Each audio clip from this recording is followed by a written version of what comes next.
بسم اللہ الرحمن الرحیم. آپ کی آمد کا بہت بہت شکریہ. اس پریس کانفرنس کا مقصد بنیادی طور پہ عوام کو آگاہ کرنا ہے کہ ہماری حکومت جب آئی تو مختلف ادارے جو کہ بنائے اس لیے جاتے ہیں کہ ان کا ایک خاص مقصد ہوتا ہے، اور اس مقصد کو حاصل کرنے کے لیے ایک سٹرکچر بنایا جاتا ہے اور انسٹیٹیوشنز کھڑی کی جاتی ہیں. لیکن بدقسمتی سے وہ وقت کے ساتھ ساتھ جب وہ اپنے وقت کے ساتھ نہیں چل رہی ہوتی تو ان کی افادیت، ان کی افیکٹونیس میں کمی آتی رہتی ہے، اور وہ بتدریج کم سے کم کیپیسٹی پہ چلے جاتے ہیں. ہماری حکومت نے پرائم منسٹر صاحب کی انسٹرکشنز پہ ایک بہت ہی کمپیٹنٹ ٹیم بنائی جس کو کہ ڈاکٹر عشرت حسین صاحب لیڈ کر رہے ہیں. ان کا مقصد یہی تھا کہ جتنے بھی ادارے ہیں ان کو فعال بنایا جائے، جس کو ہم کہتے ہیں کہ ادارے فعال بنانا ہماری سب سے بڑی پہلی ترجیح ہے، اور ایسے سٹرکچر بنائے جائیں جو کہ وقت کے تقاضوں کے مطابق ہوں اور وہ اپنا کام بڑے مستعدی سے اور ایفیشینٹلی کر سکیں. تو آج ہم آپ کو یہ بتائیں گے کہ جو مختلف ادارے ہیں ان کے جو ہیڈز ہیں، ان کی اپوائنٹمنٹس، ریسٹرکچرنگ وہ کس لیول پہ ہے، اور ہم کہاں پہ کھڑے ہیں اور ہم کہاں پہ جانا چاہتے ہیں. جی ڈاکٹر صاحب. بہت بہت شکریہ. سب سے پہلے آپ سب کو خوش آمدید کہتا ہوں. میں تھوڑا انٹروڈکشن بھی ریمارکس کروں گا، لیکن میرا خیال ہے کہ آپ کی جو باتیں ہیں وہ سننا چاہوں گا، آپ کے سوالات کے جوابات دینا چاہوں گا تاکہ یہ انٹریکٹیو سیشن ہو. آپ کے ذہن پہ جو تحفظات ہوں وہ آپ مجھے بتائیں. دیکھیں، انسٹیٹیوشن کو گرانا یا کمزور کرنا بڑا آسان ہے. جیسے آپ ایک عمارت کو لیتے ہیں اور اس کو ریکنگ بال سے ایک دم سے اڑا دیتے ہیں، وہ ختم ہو جاتی ہے. اسی طرح انسٹیٹیوشن کا زوال جو ہے وہ بہت جلدی ہوتا ہے، لیکن انسٹیٹیوشنس کو مضبوط کرنا، ان کی فاؤنڈیشن مضبوط کرنا، ان کا سپر اسٹرکچر مضبوط کرنا، وہ ایک بہت ٹائم کنزیومنگ پروسیس ہوتا ہے، اس میں بڑا وقت لگتا ہے.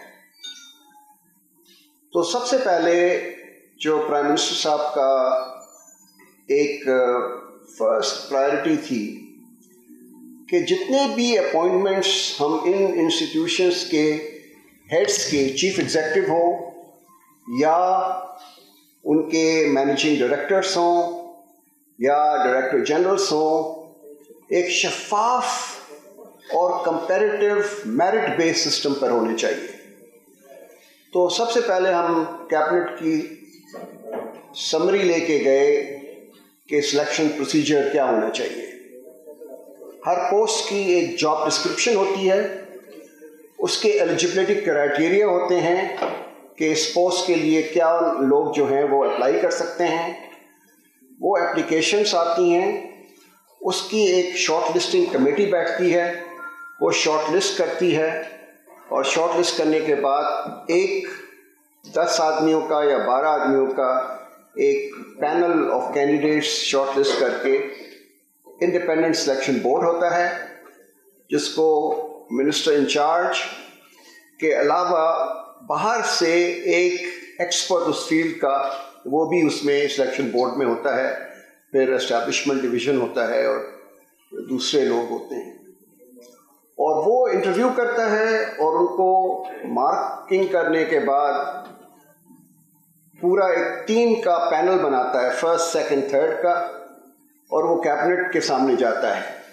پہلے یہ پرائم منسٹر کی ڈسکریشنری پاورز تھی، لیکن انہوں نے کہا کہ نہیں، ہم جو ہیں کلیکٹیو ججمنٹ ہے، ہم کلیکٹیولی کیبنٹ میں اس کو ڈسکس کریں گے اور اس کے بعد اپروو کریں گے. یہ پاکستان میں یہ پہلی دفعہ اتنا اوپن میرٹ بیسڈ سسٹم ہوا ہے، جس کی وجہ سے ابھی تک 40 سے 45 لوگ جو ہے سلیکٹ ہوئے ہیں، اور اللہ کے فضل سے کوئی اس کو چیلنج نہیں کیا گیا. تو یہ جو ہوگا کہ ہیڈ آف دا انسٹیٹیوشن جب اچھا لے کے آئیں گے کمپیٹنٹ، اس میں اوورسیز پاکستانیز بھی آئے ہیں جو مجھے کہتے تھے کہ جناب ہم نے تو کبھی سوچا نہیں تھا کہ ہم بغیر سفارش کے اور کسی کے کہے بغیر ہم یہاں پر اس نوکری پہ آ سکتے ہیں. وہ اپنا وہاں کا جاب چھوڑ کے آئے ہیں. تو یہ ایک بڑی اچھی بات ہے، لیکن اس کے جو نتائج ہیں وہ فوراً نہیں ہوں گے، کیونکہ وہ آئیں گے، اپنی ٹیم بنائیں گے، نئے لوگوں کو لے کے آئیں گے جو کمپیٹنٹ ہوں، جو انٹیگریٹی کے لوگ ہوں، اور پھر ادارہ جو ہے وہ بڑھ جائے گا. تو اس وجہ سے کہ جب یہ پروسیس چل رہا ہے، تو اس کے ساتھ میں آپ کو یہ بھی بتا دوں کہ ہماری جو پروموشنز ہوتی ہیں، اور شبلی صاحب سینٹرل سلیکشن بورڈ کے ممبر بھی ہیں، اور 21 سے 22 کی جو پروموشن ہوتی ہیں وہ پرائم منسٹر صاحب خود ہیڈ کرتے ہیں. اس میں بھی جتنے بھی ابھی تک سلیکشن بورڈز بیٹھے ہیں، اس میں میرٹ کے اوپر صرف لوگوں کو پروموٹ کیا گیا ہے، سینیورٹی کی بیسس پہ یا کسی کے کہنے پر نہیں کیا گیا. اور یہ لاسٹ بورڈ جو تھا جس میں کہ 30 نمبر بورڈ کو دیے گئے تھے، یہ چیلنج ہوا تھا، اور جسٹس اطہر من اللہ کا بہت بڑا اس کے اوپر ججمنٹ ہے کہ یہ پروسیس جو ہے بالکل شفاف ہے، اس میں جوڈیشری کی انٹرفیئرنس کی کوئی ضرورت نہیں ہے. اور انہوں نے جتنے پروموشنز تھے ان کو اپہولڈ کیا، اور جو سپرسیڈ ہو گئے تھے ان کو کہا کہ آپ پروموشن آپ کا رائٹ نہیں ہے. تو یہ ایک نئی فضا ہے پاکستان میں، اس کا وقت لگے گا، اور انشاءاللہ اس کے نتائج جو ہیں وہ اچھے ہوں گے، کیونکہ اب لوگ جو ہیں یہ سگنلنگ ایفیکٹ اس کا بڑا زیادہ ہے. اب لوگ محنت کرنے لگے ہیں کہ اگر ہم نے محنت نہیں کی، ہم نے اپنا کام ٹھیک انجام نہیں دیا تو ہم پروموٹ نہیں ہو سکیں گے. پہلے کوئی تمیز نہیں تھی، ہر آدمی سینیورٹی کے کہ میں تو جی 1950 کا بیچ کا ہوں، میں جب میری سینیورٹی آئے گی میں پروموٹ ہو جاؤں گا، چاہے میں اس کا اہل ہوں کہ نہ ہوں. تو یہ ایک بہت امپورٹنٹ یہاں پر اسٹیپ لیا گیا ہے. دوسرا جو آپ کو سب کو پتہ ہے پاکستانی کے حساب سے کہ ہمارے کچھ ادارے ہیں جو وہ ہماری اکانومی کے لیے ریڑھ کی ہڈی کی طرح کام کرتے ہیں. سب سے بڑا جو اس کا ادارہ ہے وہ ہے فیڈرل بورڈ آف ریونیو. اگر فیڈرل بورڈ آف ریونیو ہماری جو اس وقت ٹیکسیبل انکمس ہیں ان کو اکٹھا کرنا شروع کر دے، اس کے اوپر ٹیکسز، تو ہمیں یہ بوروئنگ کی ضرورت نہیں پڑے گی. اس وقت ہم قرضوں کے اتنے جکڑے ہوئے ہیں چنگل میں کہ ہم قرضے لے کر جو پرانے قرضے ہیں ان کو واپس کرنے پڑتے ہیں. تو اگر ہمارا ریونیو بڑھ جائے تو اس سے ہماری جو ڈپینڈنس ہے یہ بوروئنگ پہ، قرضوں پہ، یہ ختم ہو جائے گی. تو پی ایم صاحب کا بڑا سخت اس کے اوپر ایمفیسس ہے کہ ہم نے ایف پی آر میں ایک ٹرانسپیرنٹ پروسیس لے کے آنا ہے جس میں کہ ہیومن انٹریکشن ٹیکس پیئر اور ٹیکس کلیکٹر کا نہیں ہونا چاہیے، کیونکہ ساری جڑ جو ہے وہ یہی ہے کہ جب ٹیکس کلیکٹر اور ٹیکس پیئر کا آمنا سامنا ہوتا ہے تو پھر وہ گٹھ جوڑ ہو جاتی ہے، تو ہمیں پیسے نہیں ملتے ہیں لیکن اور لوگ جو ہیں اس کا فائدہ اٹھاتے ہیں. تو آٹومیشن جو ہے وہ ایک نمبر 1 پرائرٹی ہے. اور ہم نے چیف انفارمیشن آفیسر جو ہے وہ لندن میں ایک پاکستانی تھے جو HSBC میں کام کر رہے تھے، ان کو بلایا ہے اور وہ اس کو ہیڈ کر رہے ہیں. بڑے شفاف طریقے سے وہ پروسیس کے تھرو آئے ہیں. اور آپ کو ایک میں مثال دیتا ہوں، آپ سب کو پتہ ہے کہ ہمارے جو ایکسپورٹرز کے ریفنڈز تھے یہ پھنسے رہ جاتے تھے، اور وہ چیک بھی جب لینے جاتے تھے تو ان سے تقاضا ہوتا تھا کہ جی آپ ہمیں اتنا دیں پھر ہم جو ہے چیک ایشو کریں گے۔ اب ایک فاسٹر کا سسٹم FBI میں اسٹیبلش ہوا ہے جس میں سارے کلیمز اور سارے ڈاکیومنٹس جو ہیں وہ اپلوڈ ہو جاتے ہیں، اسی میں وہ پروسیس ہوتے ہیں، اپروول ہو جاتی ہے کہ اگر انہوں نے ساری کنڈیشنز میٹ کرنی ہیں، اگر وہ ریجیکٹ ہو جاتے ہیں اس کا فیڈ بیک کلیمنٹ کے پاس چلا جاتا ہے، اور جو اپروو ہو جاتے ہیں اس کے چیک کی ضرورت اب نہیں ہے، ان کے بینک اکاؤنٹس میں ڈائریکٹلی پیسے جو ہیں وہ ڈپازٹ ہو جاتے ہیں۔ تو کہیں بھی کسی ہیومن بینگ کا اس میں نہیں ہے، اور اللہ کے فضل سے 250 بلین روپیز جو ہیں ہم نے FBI نے اس دفعہ ریفنڈ کیے ہیں، جس کی وجہ سے ایکسپورٹرز جو ہیں بڑے خوش ہیں اور ان کی لیکوڈیٹی بڑھ گئی ہے۔ وہ قرضے لیتے تھے اپنی لیکوڈیٹی کے لیے۔ اب اسی طرح ہم انکم ٹیکس میں کرنا چاہ رہے ہیں کہ یہ آٹومیٹ ہو جائے۔ تیسری جو بات ہے وہ یہ ہے کہ ہمارے 2.7 ملین انکم ٹیکس کے فائلرز ہیں، لیکن 1 ملین ان میں سے اپنی زیرو انکم بتاتے ہیں۔ اب FBI کے پاس ڈیٹا بیس ہے، اور آج کل آپ دیکھ رہے ہوں گے ان کے اشتہارات بھی آ رہے ہیں اخباروں میں، ان کے پاس وہ 1 ملین کی ساری انفارمیشن ہے، کیونکہ وہ نادرا کی ڈیٹا بیس سے، بینکوں کی ڈیٹا بیس سے، پراپرٹی ٹیکس کی ڈیٹا بیس سے، سول ایویشن کی ڈیٹا بیس سے ان کے پاس ساری انفارمیشن ہے کہ آپ نے انکم تو نیل دکھائی ہے، لیکن آپ نے گاڑی نہیں خریدی ہے، آپ نے 3 دفعہ ٹریول کیا ہے، آپ جو ہیں وہ جا کے کلب میں اتنا بل دے رہے ہیں، تو یہ آپ کی آمدنی نہیں ہے تو کہاں سے آئی ہے؟ تو بوجھ جو ابھی تک تھا وہ آنیسٹ ٹیکس پیئر کے اوپر ہوتا تھا کہ ہر ایک کے اوپر آپ اور ٹیکس کا بوجھ بڑھاتے جائیں۔ اب یہ جو انٹیگریشن آف ڈیٹا بیسز ہوئی ہے، اس سے سب کا کچا چٹا، آپ جائیں گے، آپ اپنا CNIC نمبر دیں گے، آپ کا سارا انفارمیشن آپ کو پتہ چل جائے گی۔ اس کو ٹیکس ایکس رے کہتے ہیں۔ اس سے کیا ہوگا کہ جو لوگ ایویڈ کر رہے ہیں ٹیکسز، جو نہیں دے رہے ہیں، وہ اب اس ٹیکس کے نظام میں آ جائیں گے۔ اس سے ہمارا ٹیکس جو ہے وہ بڑھے گا، اور انشاءاللہ ایک ایسا وقت آئے گا کہ ہم ٹیکس ریٹس کو کم کر دیں گے۔ دیکھیں 17% ٹیکس ریٹ جو ہے سیل ٹیکس کے لیے، یہ بہت زیادہ ہے، اس کو لوگ پھر ایویڈ کرنے کی کوشش کرتے ہیں۔ لیکن جب آپ کی ٹیکس بیس بڑھ جائے گی اور ٹیکس ریٹ آپ کم کر سکیں گے، آپ کی ریونیو کی ییلڈ بڑھ جائے گی، بزنس جو ہے اس کو بھی فائدہ ہوگا۔ اب ہزاروں کمپنیاں ایسی ہیں جو رجسٹرڈ ہیں، لیکن وہ نہ تو انہوں نے ٹیکس فائل کیا ہے، نہ وہ کوئی انکم دکھاتے ہیں۔ تو اس نظام سے یہ سارا کچا چھٹا جو ہے وہ سامنے آ جائے گا۔ تو انشاءاللہ FBI کی جو اس وقت کارکردگی ہے اس میں ہم سمجھتے ہیں کہ بہتری ہوگی، لیکن اس میں بھی وقت لگے گا۔ دوسرا ادارہ جو کہ کافی عام آدمی کے لیے بڑا اہم ہے وہ ہے ریلوے کا۔ آپ میں سے تو بہت سارے یہاں نوجوان ہیں، انہیں نہیں پتہ تھا کہ 1985 سے پہلے پاکستان ریلوے جو تھی وہ یہاں کی سب سے کامیاب ایک ادارہ ہوتا تھا۔ جو لوگ جو ہیں وہ دیس گام سے اور خیبر میل سے ٹریول کرتے تھے، لاہور سے کراچی تک، پشاور سے کراچی تک، اور فریٹ بھی جو تھا وہ سارا ریلوے سے جاتا تھا، اور ریلوے ایک بڑی پروفیٹیبل آرگنائزیشن تھی۔ اس کے بعد سے ریلوے کا گراف جو ہے وہ یہ ہوا کہ اس وقت 4% فریٹ جو ہے وہ صرف جا رہا ہے ریلوے سے، 96% جا رہا ہے ٹرکوں سے۔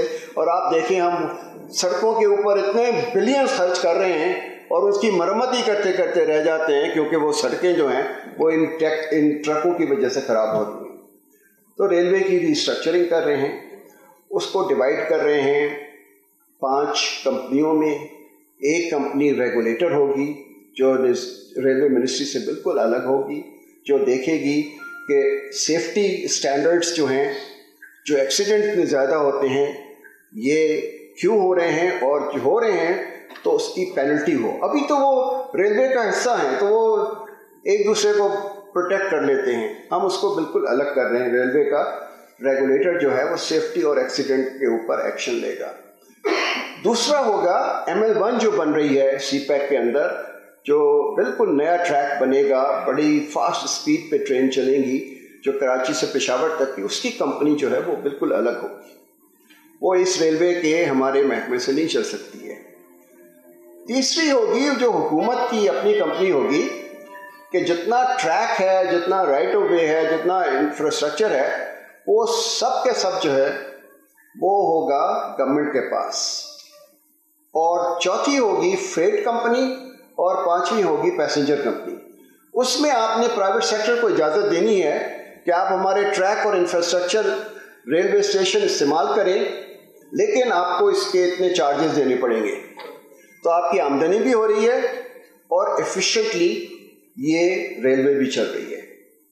تو انشاءاللہ یہ ایک اسٹرکچرنگ پلان تھا جو کہ کیبنٹ نے اپروو کر دیا ہے, اب اس پہ عمل درآمد ہو رہا ہے. چوتھی جو ہماری آرگنائزیشن تھی جو کہ 2015 سے بند پڑی ہے, لیکن اس کے لوگوں کو ہم تنخواہیں ہر مہینے دے رہے ہیں, ان کے پرکس بھی, بینیفٹس بھی, سب. اب سپریم کورٹ کے کہنے کے بعد ہم نے ان کی ایک تنخواہ کی بڑی سیورنس پیکج تیار کیا ہے کہ ان کو آئندہ کی 2-2.5 سال کی تنخواہیں مل جائیں, کیونکہ مل تو بند پڑا ہوا ہے, کام ہی نہیں ہو رہا اس میں. اور نیا ایک کمپنی بنائیں گے جو کہ اس مل کے جو زمین ہے صرف 1200 ایکڑ جو ہوگی وہ اسٹیل مل کی اپنی ملکیت ہوگی, باقی حکومت کی ملکیت ہوگی. 19,000 ایکڑ وہ کسی کو نہیں جائے گی, کیوں زیادہ تر لوگوں کی نگاہیں اس پہ تھیں کہ جی اس کی اسٹیل مل کی جو ہمیں زمین مل جائے تو پھر ہم اس پہ اپنی بلڈنگز بنا لیں. وہ گورنمنٹ نے اس کو الگ کر دیا ہے.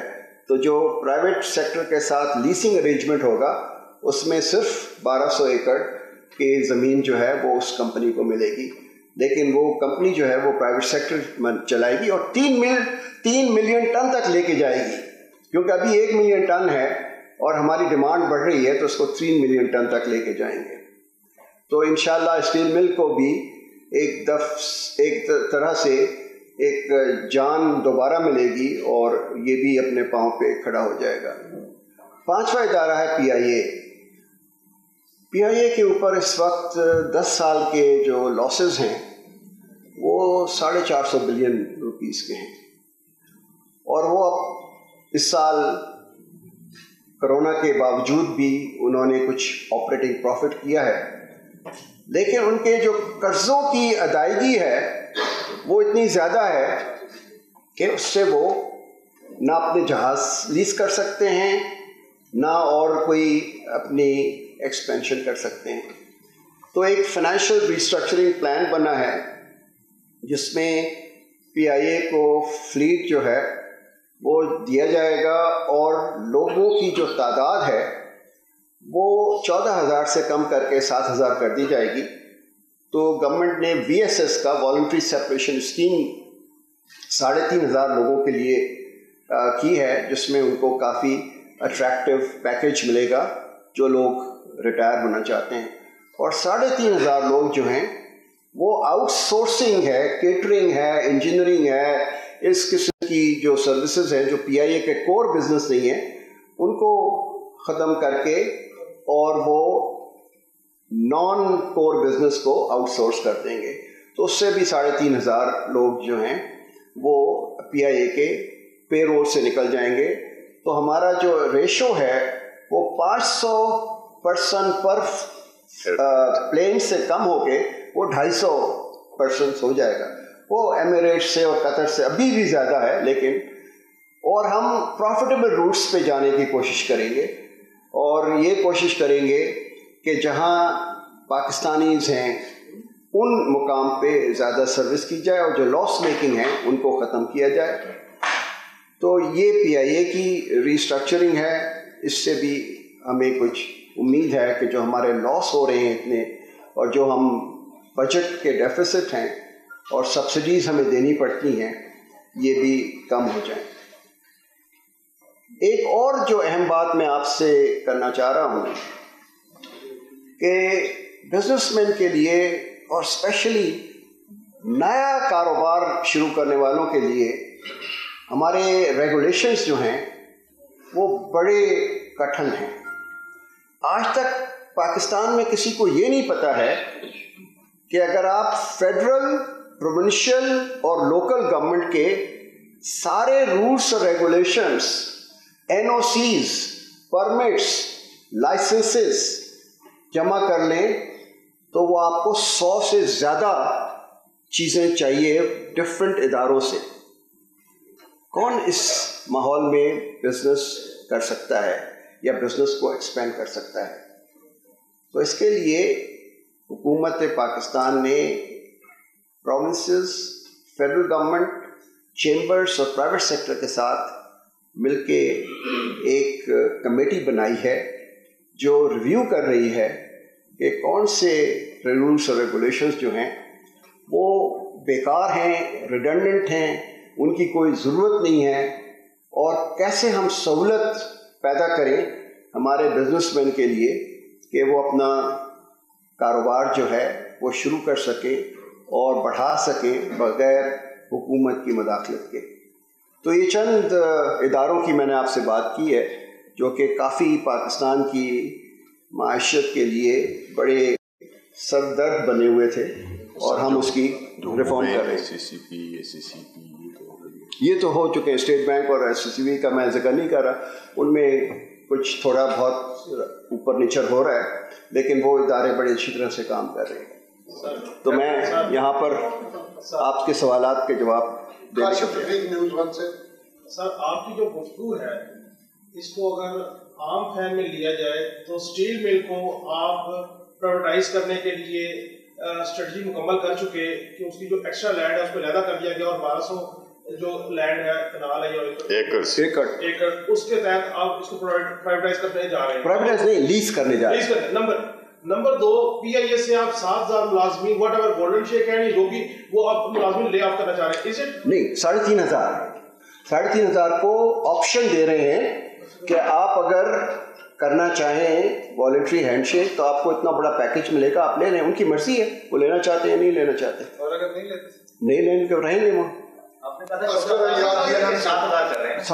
آؤٹ سورس ہو جائیں گے نا جی، آؤٹ سورس ہو جائیں گے، 3500 جو آؤٹ سورس ہو جائیں گے۔ کابینہ کی طرف سے یہ فیصلہ ہوا تھا کہ جو کابینہ کی منظوری سے کے بغیر ان کی تقرری ہوئی تھی جن سربراہان کی، ان کا کیا ہوگا؟ وہ فیصلہ واپس لیا جائے گا؟ نہیں، واپس نہیں لیا جائے گا، وہ اس کی کافی انویسٹیگیشن، اس میں سب سے زیادہ جو تھے وہ ایئرپورٹ سیکورٹی فورس کے لوگ تھے، ایئرپورٹ سیکورٹی فورس کے کوئی 500 لوگ جو تھے، وہ اس حکومت سے پہلے کی بات ہے، یہ اس حکومت کی بات نہیں ہے، اس زمانے کی بات نہیں ہے یہ، تو ان کا تھا اپنے قانون میں ہے کہ وہ گورنمنٹ جو ہے وہ ادارہ جو ہے وہ اپوائنٹ کر سکتا ہے، تو ان کو نکالنے کے بعد جو باقی لوگ ہیں ان کی انویسٹیگیشن ہو رہی ہے کہ ان کو کیسے ریگولرائز کیا جائے یا ان کو گھر چھوڑا جائے، وہ کام چل رہا ہے کیبنٹ کا۔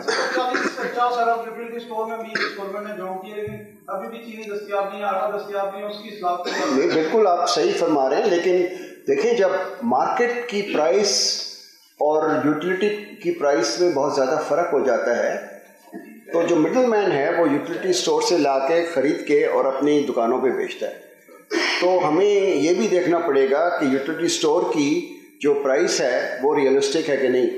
اب اس کے باوجود بھی آپ دیکھیں سہولت بازار بنے ہیں پنجاب میں اور سستا بازار بنے KP میں، وہاں آٹا جو ہے وہ سرکاری نرخ پہ بک رہا ہے اور جتنی بوریاں جاتی ہیں صبح اس میں سے کچھ واپس آتی ہیں کیونکہ لوگوں کو اس نرخ پہ مل رہا ہے، تو یہ خالی ہم یوٹیلیٹی اسٹور کو نہیں دے رہے ہیں، ہم سستا بازار کو اور سہولت بازار کو بھی دے رہے ہیں تاکہ وہ بھی عام آدمی کے جو ضروریات ہیں اس کو پورا کر سکے۔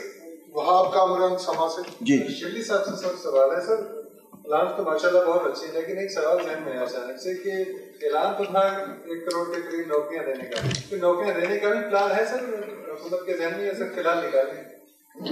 دیکھیں، پہلی بات تو یہ ہے کہ اس سے آپ سب اتفاق کریں گے کہ جو ہماری جو یہ انسٹیٹیوشنز جن کا ذکر ڈاکٹر اشرف صاحب نے بھی کیا، اور آپ خود جب عام زندگی میں آپ کا واسطہ پڑتا ہے کسی بھی کام کے سلسلے میں تو آپ کو پتہ چلتا ہے کہ وہاں پہ کتنی انیفیشنسی اور کتنی وہ ہے کرپشن بھی ہے. اب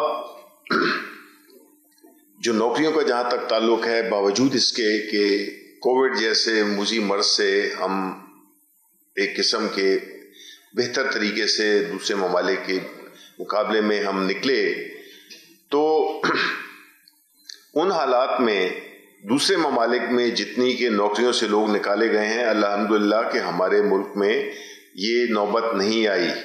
اور دیکھیں یہ بات تو طے ہے کہ جب تک کہ اداروں میں لوگ میرٹ کی بنیاد پر نہیں آئیں گے، وہ ادارے اگر صرف امپلائمنٹ بیورو بن جائیں گے جس میں کہ وہ صرف بھرتیاں کریں اور اس سے کام نہ ہو، تو ظاہر ہے کہ یہ پھر ایک ایسا، یہ تو ماضی کی یعنی یہ میں نہیں چاہتا کہ ایک کلیشے میں ریپیٹ کروں، لیکن فیکٹ یہ ہے کہ ماضی میں تو یہی ہوتا رہا ہے کہ آپ کی جتنے بھی ادارے ہیں، چاہے وہ پی آئی اے ہو، چاہے وہ اسٹیل مل ہو، چاہے اور کتنے ادارے ہوں، اسٹیٹ لائف ہو، پی ٹی وی ہو، ریڈیو پاکستان ہو، ان میں اس طرح کی بھرتیاں کی گئی ہیں کہ جیسے کہ ایک کشتی میں 10 لوگ اگر سوار ہونے کے لیے کشتی بنی ہے، اس میں اگر 100 لوگ بیٹھ گئے ہیں تو ظاہر ہے اس کشتی نے ڈوبنا ہے.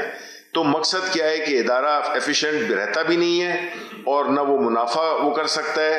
حکومت کے پاس اتنے وسائل نہیں ہوتے، جس طرح آپ نے دیکھا ٹیکس لوگ دیتے نہیں ہیں. 2.7 ملین میں اگر 1 ملین زیرو ٹیکس دیتے ہیں تو 17 لاکھ کا بوجھ پورا ملک برداشت کرتا ہے. یہ جتنے بھی ادارے ہیں، یہ اگر سبسڈی نہ دی جائے ان کی تنخواہوں کے لیے، جتنے ادارے ہیں میں آپ کو گن کے بتا سکتا ہوں. یعنی ایون جو آرٹس کونسل ہے، جو پاکستان نیشنل کونسل آرٹسٹ ہے، وہ ہے آپ کا جو لوک ورثہ ہے، آپ کی جو مقتدرہ اردو ہے، یعنی ادب کے جو ادارے ہیں، آرٹ کلچر کے جو ادارے ہیں، ان کو جو فنڈز دیے جاتے ہیں اس کا 80 سے 90% آپ کی تنخواہوں میں جاتا ہے. تو جس کام کے لیے وہ بنے، یہی حال یونیورسٹیز کا ہے کہ جس مقصد کے لیے وہ بنی ہے وہ اس کام کرنے کے لیے ان کے پاس پیسے ہی نہیں بچتے، تو حکومت پھر اس کو قرضے لینے پڑتے ہیں. حکومت کو پھر یہ جتنی بھی فرسٹریشن ہے جو اداروں میں جو آ جاتی ہے، کیونکہ وہ کام نہیں کر رہے ہوتے جن کے لیے وہ بنے ہیں. تو اس میں دیکھیں کوئی بھی چیز جب آپ اوپر جانا چاہیں گے تو آپ کو کچھ نہ کچھ مسائل کا درپیش ہوگا کہ ایک طرف آپ نے یہ فیصلہ کرنا ہے کہ جی ہم نے اداروں کو بس صرف امپلائمنٹ بیورو بننا ہے کہ ان کی نوکریاں لگی ہوں، اور دوسری طرف یہ ہے کہ وہ بے شک بھلے وہ کام کریں یا نہ کریں. پی آئی اے کا جہاز اڑتا ہے نہیں اڑتا، لوگ بیٹھے ہونے چاہیے. یہ اس طرح ہوتا نہیں ہے. یہ مطلب ہے کہ اس میں آپ کو یہ کسی بھی سیاسی حکومت کے لیے سب سے جو سخت ترین کام ہے جو کہ صرف ہم کر رہے ہیں، بیکاز ہم حکومت کے لیے پولیٹیکل وہ پاپولیرٹی کے ڈیسیژن نہیں لے رہے ہیں، ہم ملک کی بہتری کے لیے کر رہے ہیں کہ کم از کم جو ہمارے آنے والے جنریشنز ہیں ان کو ان چیزوں کا سامنا نہ کرنا پڑے جو کہ ہم سامنا کر رہے ہیں، کہ جس میں ادارے اپنی افادیت کھو بیٹھے ہیں، میرٹ کا نظام بالکل درم برم ہے. اب جو یہ ڈاکٹر صاحب نے جو باتیں کی ہیں کہ اس میں جو پورے ایک پروسیس بنایا ہے، ایک پروسیجر بنایا ہے کہ چاہے وہ بورڈز ہوں، چاہے وہ انسٹیٹیوشنز کے ہیڈز ہوں، وہ ایک پراپر میرٹ طریقے سے آئیں. سلیکشن بورڈز ہیں، پہلے ہر سلیکشن بورڈ کے بعد جو ہے تو 200 300 آفیسرز جا کے تو ادھر کورٹ چلے جاتے تھے. اب الحمدللہ کہ جو بھی یہ فیصلے ہوئے ہیں اس میں ایک کیس بھی کورٹ میں نہیں گیا.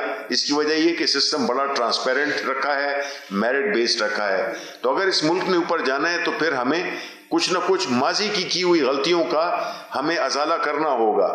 تو اس لیے اکنامک ایکٹیویٹی بھی جنریٹ ہو رہی ہے اور اسی سے امپلائمنٹ بھی جنریٹ ہوتی ہے. حکومت نے کبھی یہ نہیں کہا تھا کہ ہم یہ اتنی نوکریاں دیں گے. ہم وہ ماحول پیدا کریں گے جس میں کہ لوگوں کو کاروبار کا موقع میسر ہو سکے اور اپرچونٹیز، اکنامک اپرچونٹیز مل سکے. میں صرف ایک بات اسی ہال میں نے بتایا تھا کہ 65 ملین لوگ جو اس وقت پاکستان کی لیبر فورس میں ہیں، اس میں سے صرف 4 ملین جو ہیں وہ پبلک سیکٹر میں ہیں، 61 ملین جو ہے وہ پرائیویٹ سیکٹر میں ہیں. ہم نے اگر نوکریاں دینی ہیں تو جو میں نے کہا نا کہ ہم پرائیویٹ سیکٹر کے ہرڈلز جو ہیں ان کو ریموو کریں، ان کو فیسیلیٹیٹ کریں، وہ نوکریاں کریں. اب آپ کو میں ایک چھوٹی سی مثال دیتا ہوں. پی ایم صاحب نے پہلے دن سے کورونا کے ہونے کے بعد کہا کہ کنسٹرکشن انڈسٹری کو ہم نے آگے لے کے جانا ہے اور اس کے جتنے مسائل ہیں ان کو ختم کرنا ہے. آج جو میٹنگ ہوئی ہے اس میں پنجاب نے بتایا ہے کہ جو اس وقت کنسٹرکشن ایکٹیویٹیز ہیں اس سے 30-32 انڈسٹریز کو جو فائدہ پہنچ رہا ہے وہ 1 ٹریلین روپیز کا ہوگا. وہ جب 1 ٹریلین روپیز کا انویسٹمنٹ ہوگا تو وہاں نوکریاں بھی ملیں گی لوگوں کو. جو لوگ بیکار تھے وہ روزگار پہ آ جائیں گے. اس طرح سے جابس کریٹ ہوتے ہیں. اگر آپ نے حکومتوں پہ کرنا ہے تو حکومت کی جا کے وہ بیٹھتے ہیں, چائے پیتے ہیں اور اس کے بعد گھر چلے جاتے ہیں اور لوگوں کے لیے اور مشکلات پیدا کرتے ہیں. تو آپ یہ توقع نہ کریں کہ حکومت جو ہے وہ امپلائمنٹ ایکسچینج ہے, بلکہ ہمارا فرض یہ ہے کہ ہم ایسا ماحول پیدا کریں کہ اور لوگ جو ہے وہ جابس کریٹ کریں. اور جسٹ سوری ایک اور کامنٹ کہ دیکھیں, آپ نے دیکھا ہوگا کہ پرائم منسٹر صاحب کل فیصل آباد گئے تھے. اب فیصل آباد میں اکنامک ایکٹیویٹی پورے زوروں پر ہے, وہاں پہ لیبر کی شارٹیج ہے. تو حکومت نے کیا کیا کہ اپنے جو انرجی کے پیکیجز اور انسینٹیوز جو ایکسپورٹرز کو دیے, اس کی وجہ سے ایک اکنامک ایکٹیویٹی پیدا ہوئی. اب وہاں پہ جتنے بھی جو مطلب ایسی لوم جو کہ بالکل بند پڑی تھیں اور وہ ردی کے اس پہ ویٹ کی بنیاد پہ بیچی جا رہی تھیں, اب جو ہے تو جگہ نہیں ہے, ان کے پاس کیپیسٹی نہیں ہے کہ وہ اور مزید پروڈکشن کر سکیں. تو یہ کام ہوتا ہے حکومت کا, to create economic opportunities. Shibli صاحب یہ بتائیے گا کہ ایک طرف تو ملک میں اس وقت کرونا کی وبا جو ہے وہ تیزی سے پھیل رہی ہے, دوسری طرف سیاسی درجہ حرارت میں بھی اضافہ ہو رہا ہے. آپ کی اپیل کے باوجود پی ڈی ایم اور اس کی جماعتوں نے واضح کر دیا ہے کہ وہ اپنے جلسے جو ہیں وہ منسوخ نہیں کریں گے, وہ جلسے کریں گے. تو یہ بتائیں کہ اس حوالے سے اب وفاقی حکومت کیا صرف اپیلوں تک محدود رہے گی یا کہ کوئی ایکشن بھی لے گی؟ دوسرا میرا سوال ڈاکٹر ایشور صاحب سے ہے کہ آپ نے ML1 کے حوالے سے کہا کہ وہ ایک الگ کمپنی ہوگی, تو کیا یہ وزارت ریلوے کے ماتحت کام کرے گی یا کہ یہ سی پیک اتھارٹی کے تحت کام کرے گی؟ ریلوے یونیورسٹی کیا کر رہا ہے؟ جی دیکھیں, جہاں تک کہ کورونا کا تعلق ہے اور حکومت کی اپیل کا تعلق ہے, میں پھر اس پلیٹ فارم سے ریکویسٹ کرتا ہوں جتنی بھی ہمارے پولیٹیکل پارٹیز ہیں, اپوزیشن کی ہیں, کہ وہ دیکھیں غیر ذمہ داری کا ثبوت نہ دیں. ان کو پتہ ہے کہ یہ ایک ایسی وبا ہے جس میں کہ بہت ہی مہلک ہے, اور وہ اپنی سیاسی دکان چمکانے کے لیے وہ اپنی ذاتی مفادات کی بنیاد پہ جو ایک انہوں نے ایک تحریک نام کی ایک چیز شروع کی ہے جس کے اندر کافی مسئلے مسائل پیدا ہو گئے ہیں اور ہو رہے ہیں. تو وہ ضد نہ کریں اور عوام کو اس صورتحال میں نہ جھونکیں جس میں کہ ان کی جانوں کو اور پورے ملک میں, بیکاز یہ طول و عرض سے مختلف علاقوں سے بلائے جاتے ہیں, لائے جاتے ہیں, تو وہ جب واپس جاتے ہیں تو اپنے اپنے علاقوں میں وہ ایجنٹس بن جاتے ہیں اس وبا کو پھیلانے کے. تو اس لیے یہ کوئی سیاسی بات ہے نہیں, یہ ایک عالمی حقیقت ہے, یعنی ملکی بھی نہیں عالمی حقیقت ہے کہ اس سے ہمیں بچنا ہوگا, اور اس کے لیے جو بھی تدابیر ہیں, اور ہائی کورٹ نے بھی یہ فیصلہ دے دیا ہے کہ یہ چیز نہیں ہونی چاہیے. اب جو ہے جہاں تک حکومت کا تعلق ہے, ہر صوبائی جتنی حکومتیں ہیں وہ ان کے بارے میں جو بھی ان کی جو حکمت عملی ہوگی, جو کہ ظاہر ہے کہ اس کو ہم ڈسکریج کریں گے, کیونکہ ہم سیاست کے نام پہ ادھر بہت کچھ ہوتا ہے. آپ جتنی کرپشن کریں, آپ کہیں کہ جی آپ کو اگر پکڑا جاتا ہے آپ کہتے ہیں جی سیاسی وکٹمائزیشن ہے. اب اگر آپ کا جلسہ جو کہ ساری دنیا کو پتا ہے کہ یہ کوئی حکومت کی ذہنی اختراع نہیں ہے کہ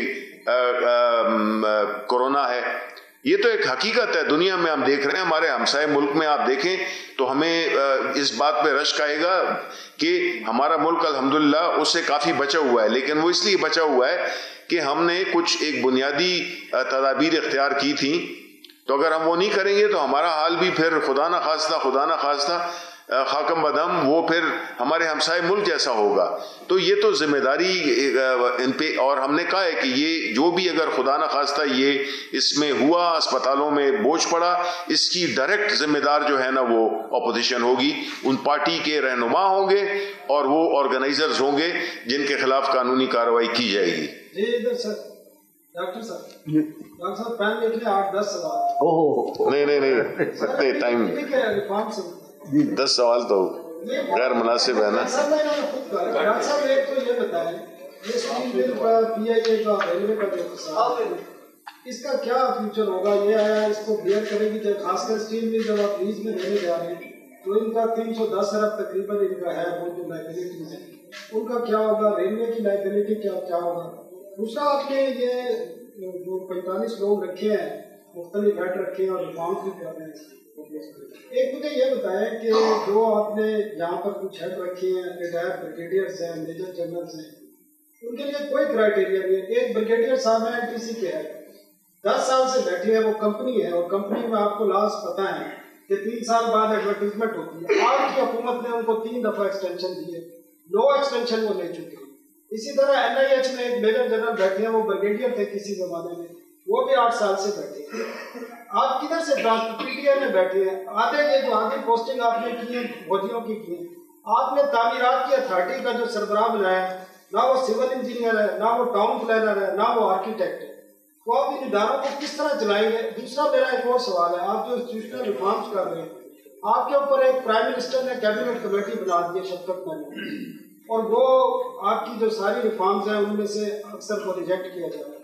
چوتھا سوال یہ ہے جو سیکٹریز کمیٹی کی لاسٹ میٹنگ ہوئی ہے اس کے منٹس آپ کے پاس آئے ہوئے انہوں نے آپ کی اکثر ریفارمز کو ریجیکٹ کیا ہے سیکٹریز نے اور سیکٹریز وہ چاہتے ہی نہیں ہے کہ جو آپ ریفارمز لانا چاہتے ہیں. اس کی وجہ آپ کو بھی پتہ ہے کہ تمام سیکٹریز مانیٹائزیشن لے رہے ہیں اور 6 گاڑیاں انہوں نے اپنی کمپنیوں سے رکھی ہوئی ہیں. یہ تو آپ چیک کرا لیں سب نے 6 5 گاڑیاں لی ہوئی ہیں اور مانیٹائزیشن کے 1.25 لاکھ روپے بھی مہینے کے. تو یہ کس طرح ریفارمز کریں گے؟ آپ نے بڑے سوال پوچھے. دیکھیں کچھ نہیں میں بھول جاؤں گا پھر بات کر لیجیے گا. دیکھیں سیکٹریز کمیٹی نے ریجیکٹ نہیں کیا ہے، سیکٹریز کمیٹی نے اپنے کاؤنٹر پروپوزلز دیے ہیں. کسی کے پاس بھی عقل کل نہیں ہوتی ہے کہ کیونکہ میں نے یا میری ٹاسک فورس نے ایک ریکمنڈیشن کر دی ہے اس کو امانہ صدقنا ہر آدمی جو ہے وہ منظور کر لے. یہ کنسلٹیٹیو پروسیس ہوتا ہے. کنسلٹیٹیو پروسیس میں کاؤنٹر پروپوزلز بھی آتے ہیں. انہوں نے یہ نہیں کہا کہ ہم ریجیکٹ کرتے ہیں، انہوں نے اپنے کاؤنٹر پروپوزل دیے ہیں. اب اس پہ بیٹھیں گے اور مل کے کوئی درمیانی راستہ نکالیں گے تاکہ یہ ریفارمز جو ہیں وہ فیز آؤٹ ہو، اس کی سیکوینسنگ بہتر ہو، اس میں جو اس وقت پریکٹیکل ڈیفیکلٹیز ہیں وہ ختم ہو. ان کی ہینڈس آن ایکسپیرینس ہے سیکٹریز کی اور وہ اگر کوئی مسائل بتا رہے ہیں تو ہمارا فرض ہے کہ ہم ان کو سنیں. میں کوئی ڈکٹیٹر نہیں ہوں کہ جو بس میں نے کہہ دیا کہ وہی ہونا چاہیے. دوسری بات کہ کیبنٹ کمیٹی انسٹیٹیوشنل ریفارمس تو میرا ہی پروپوزل تھا اور ریفارمز جو ہیں وہ سیاسی طریقے سے امپلیمنٹ ہوتی ہیں، ٹیکنوکریٹک طریقے سے آج تک دنیا میں کہیں نہیں ہوئی ہیں. میں سیاسی آدمی نہیں ہوں، میں صرف ٹیکنیکل مشورے دے سکتا ہوں. یہ ہمارے الیکٹڈ ریپرزنٹیٹیوز کا کام ہے اور میں نے پرائم منسٹر صاحب کو پروپوز کیا تھا کہ آپ شفقت محمود صاحب کو اس کا چیئرمین بنائیں. یہ موضوع نہیں ہے کہ میں چیئرمین بنوں کیوں میں ان الیکٹڈ آدمی ہوں. تو اس وجہ سے آپ کی غلط فہمی میں دور کرنا چاہتا ہوں. یہ میرا پروپوزل تھا. تیسری بات جو آپ نے کی کہ جو NTC کے یہ اس جو ہماری سلیکشن پروسیس ہے اس کے یہ باہر ہے. ہم نے وہ محکمے لیے ہیں جو کہ اس ملک کے لیے بہت اہم ہیں. جہاں تک PTA کا تعلق ہے وہ پوسٹ ایڈورٹائز ہوئی تھی، اس کا یہی پروسیس ہوا تھا اور میجر جنرل صاحب جو تھے وہ نمبر 1 تھے، وہ سلیکٹ ہوئے. آپ ڈسکرمنیٹ نہیں کر سکتے اس بیسس پر کہ جناب وہ فوج میں رہ چکے ہیں یا نیوی میں رہ چکے ہیں یا وہ پرائیویٹ سیکٹر میں رہ چکے ہیں یا گورنمنٹ میں رہ چکے ہیں. اگر قابلیت ہے اس کرائٹیریا پہ اترتے ہیں تو میرے لیے تو کوئی پاکستانی کہیں پر بھی ہو، چاہے وہ باہر ہو چاہے پاکستان میں ہو، وہ سر آنکھوں پر حاضر ہے. جہاں تک ان کی میرٹ اور کوالیفیکیشنز کا جو بھی فوجی ابھی تک سلیکٹ ہوئے ہیں وہ اسی پروسیس سے سلیکٹ ہوئے ہیں.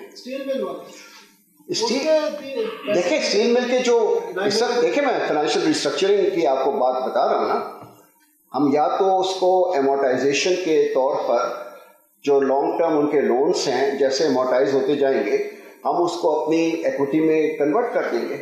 تو ہم تو فائنینشیل ریسٹرکچرنگ میں نے بتایا نا ہم کر رہے ہیں اس کی، تو ہر ادارے میں یہی کریں گے ہم. جو اسٹیٹ میں سے پیسے آئیں گے وہ ہماری لائبلٹیز کے اگینسٹ ہم ایڈجسٹ کر دیں گے. سر ایک اور پینشن ریفارمز آپ کر رہے تھے تو اس کا اسٹیٹس بتائیں. وہ پے اینڈ پینشن کمیشن بن گیا ہے جو ہماری سیکرٹری کیبنٹ ہوتی تھی نرگس سیٹھی صاحبہ، نہیں وہ آپ نے جو کچھ پرپوزل وہ میں نے دے دی ان کو. تو آپ سر ایک اور سوال ہے پرسنل سا ہے، اگر آپ خود کتنی پینشن لے رہے ہیں کتنی اداروں سے؟ میں تو ورلڈ بینک سے لے رہا ہوں تنخواہ بس. اسٹیٹ بینک سے بھی لے؟ اسٹیٹ بینک میں کوئی پینشن نہیں ہوتی ہے جی. کسی نے مجھ سے یہی سوال کئی دفعہ پوچھا ہے کہ آپ نے سول سروس سے لی تھی، میں نے کہا نہیں. آپ نے اسٹیٹ بینک سے لی تھی، میں نے کہا نہیں. میں نے آئی بی اے سے لی تھی، میں نے کہا نہیں. صرف مجھے ورلڈ بینک سے تنخواہ مل رہی ہے. میڈیکل بلز کے حوالے سے کچھ چیزیں آئی تھیں کہ آپ نے علاج بھی کروایا اس کا؟ میں نے حکومت میں آنے کے بعد سے کوئی علاج نہیں کروایا جی. میں نے کوئی علاج نہیں کروایا اور ایک پیسہ ابھی تک جتنے بھی خرچے کیے ہیں وہ میں نے اپنی جیب سے کیے. الحمدللہ. Thank you. یہ بتائیے کہ پچھلے کچھ دنوں سے یہ بات سامنے آ رہی ہے کہ کیبنٹ میں ری شفل کرنے جا رہے ہیں. یہ بھی کہا جا رہا ہے کہ کچھ وزراء کے اوپر کچھ چارجز ہیں جس کی وجہ سے کوئی انویسٹیگیشن ہوگی. کیا جو کیبنٹ ہے اس کے اندر ابھی بھی وہ وزراء موجود ہیں جن کے حوالے سے آٹا اسکینڈل کا الزام لگا یا چینی اسکینڈل کا الزام لگا؟ تو کیا ان کے خلاف وہ کارروائی کے حوالے سے بات ہو رہی ہے اور کیا کیبنٹ میں ری شفل ہونے جا رہا ہے آنے والے دنوں؟ دیکھیں کیبنٹ میں ری شفل تو کسی بھی وقت ہو سکتا ہے، اس کے لیے کوئی وقت متعین نہیں ہے. وہ ظاہر ہے کہ پرائم منسٹر صاحب کا ایک پریروگیٹو ہے کہ جو بھی منسٹری جو منسٹر اپنا کام وہ شاید نہیں کر پا رہا یا مختلف وجوہات ہیں اس کو کہیں دوسری جگہ لے جانا ہے، تو یہ تو ان کا استحقاق ہے اور جب وہ ہوگا تو وہ آپ کو پتہ چل جائے گا.